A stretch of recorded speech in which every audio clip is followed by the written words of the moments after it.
जैसा कि पिछली वीडियो में हमने डिसाइड किया था कि हम मलेशिया से यूरोप का सफ़र करेंगे, तो मैं आपको और बताऊं कि बहुत सारे भाइयों ने ये भी रिक्वेस्ट की थी कमेंट्स में कि आप यूरोप के ऊपर वीडियोस बनाया करो। मैं पहले भी गया था यूरोप, मैंने थोड़ी सी वीडियोस बनाई थी लिस्बन के अंदर, पुर्तगाल में।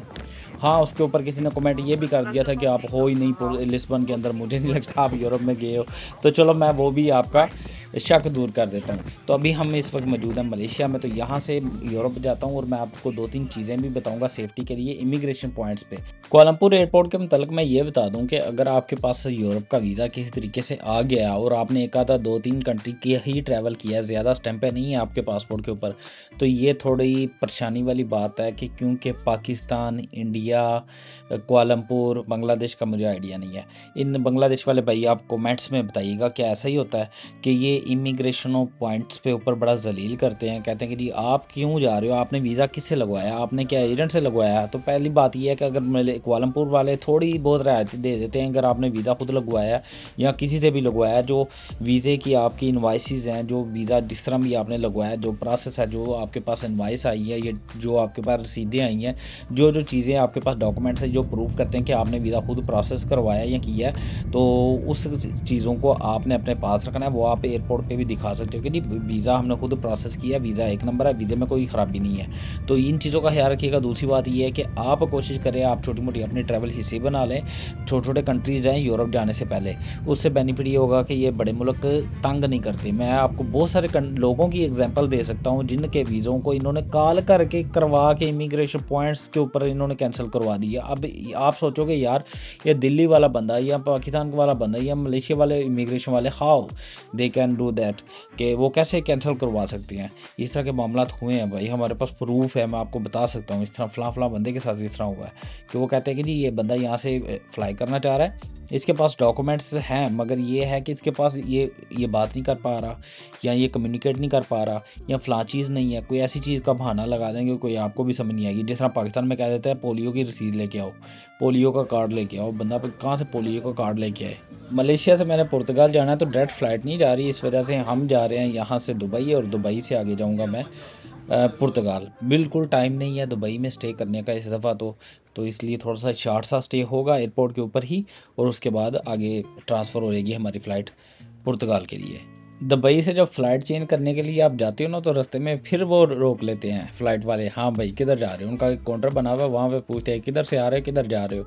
वो आपका वीज़ा वगैरह चेक करते हैं, फिर वो अगर सेटिस्फाई होते हैं वो कहते हैं ठीक है आप जाओ।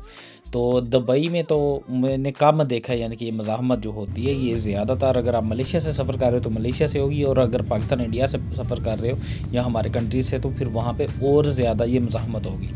तो ये चीज़ का ख्याल रखिएगा। अगर आप जहाज़ से सफ़र कर रहे हो और खिड़की से आपको ये विंड टरबाइनें नज़र आनी शुरू हो जाए ना, तो समझ लो हाँ भाई आ गए हैं पुर्तगाल। इमिग्रेशन कंप्लीट हो गई है। ये लिस्बन का एयरपोर्ट है पुर्तगाल का। मैं आपको बताता हूँ, पहले एक एशियन भाई का बताता हूँ, फिर अपना बताता हूँ कि इमिग्रेशन कैसे कंप्लीट हुई। इमिग्रेशन काउंटर के ऊपर एशियन भाई गए हैं, उन्होंने पूछा कि हाँ भाई किधर आए हो। तो एशियन भाई बताना चाह रहे थे मगर उनको इंग्लिश नहीं थी आती, तो उन्होंने पूछा कि किधर आ रहे हो, किधर जाना है आपने। तो इमिग्रेशन काउंटर के ऊपर वो कह रहे हैं एशियन भाई पुर्तगाल, लिस्बन, लाइक दैट वो बोल रहे थे, मगर उनको बस समझ, लाइक दैट तो मैं कह रहा हूँ ना, तो वो इस तरह कुछ बोल रहे थे मगर उनको कुछ समझ नहीं थी आ रही इमिग्रेशन ऑफिसर को। अब वो एशियन भाई ने अपना फ़ोन निकाला और उसमें था गूगल ट्रांसलेटर, उससे वो बताने लगे थे कि मैंने किधर जाना है। तो जैसे वो फ़ोन निकाला, गूगल ट्रांसलेटर उसके सामने किया, तो वो इमिग्रेशन ऑफिसर अपनी जगह से खड़ा हो गया, कहता नहीं नहीं नहीं वैसे बताओ कि आपने कहाँ पे जाना है, किधर जाना है, तो गूगल ट्रांसलेटर का यूज़ नहीं करो।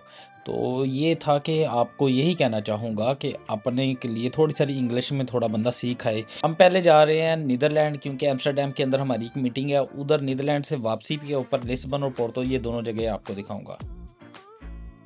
बहुत सारे लोगों का क्वेश्चन ये होता है कि वहाँ पे भी क्या इसी तरह काम होते हैं, जिस ट्रैक्टर YPG ये सब्जियां उगा लेनी या फल लगा लेते हैं, बिल्कुल इसी तरह ही होता है, बिल्कुल इसी तरह जितना हमारे पंजाब में या पाकिस्तान इंडिया में होता है, इधर भी ऐसे ही काम होते हैं। चलें जी, बात आ जाती है यूरोपियन खाने की। ये मछली के पकोड़े हैं, मछली के पकोड़े छोटे-छोटे बनाए हुए हैं। ये इनका सैलड है, ये उबले हुए चने हैं, नीचे टमाटर काटा हुआ है, गाजर ऐसे मैश की हुई है। अच्छा ये चावल उबाले हुए हैं, इसके अंदर मुख्तलिफ़ सब्जियाँ, गाजर, टमाटर, मुख्तलिफ़ किस्म की सब्जियाँ उबाली हुई हैं साथ। चम्मच-चम्मच है। अच्छा ये है, साल्ट है और नीचे ऑलिव ऑयल है।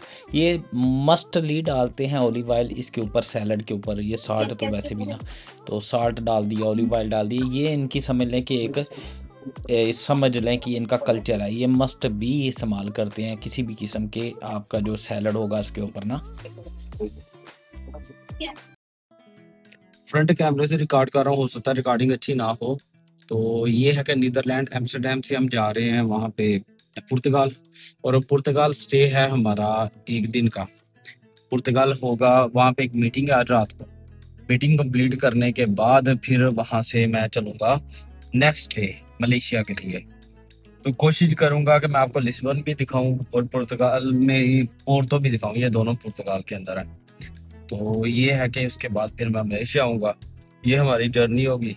बहुत सारे लोग अगर कह रहे थे कि यार यूरोप के ऊपर वीडियोस नहीं बनाते, चलो मैं बना देता हूँ, आपको दिखा भी देता हूँ और उन लोगों का भी शक निकाल देता हूँ जो कहते हैं मैं यूरोप नहीं आता या यूरोप नहीं आया, तो वो भी क्लियर कर देता हूँ।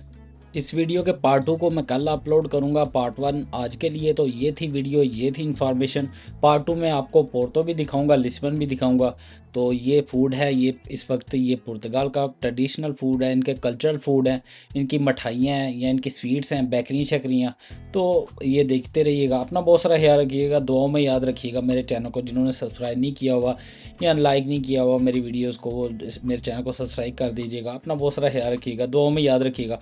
हाँ, किसी किस्म की मोर इन्फॉर्मेशन चाहिए हो पुर्तगाल या यूरोप के हवाले से या किसी भी दूसरे कंट्रीज़ के लिए, तो मेरा व्हाट्सअप नंबर ऑलरेडी वीडियो के डिस्क्रिप्शन के अंदर मौजूद है, आप मुझसे कॉन्टैक्ट कर सकते हैं।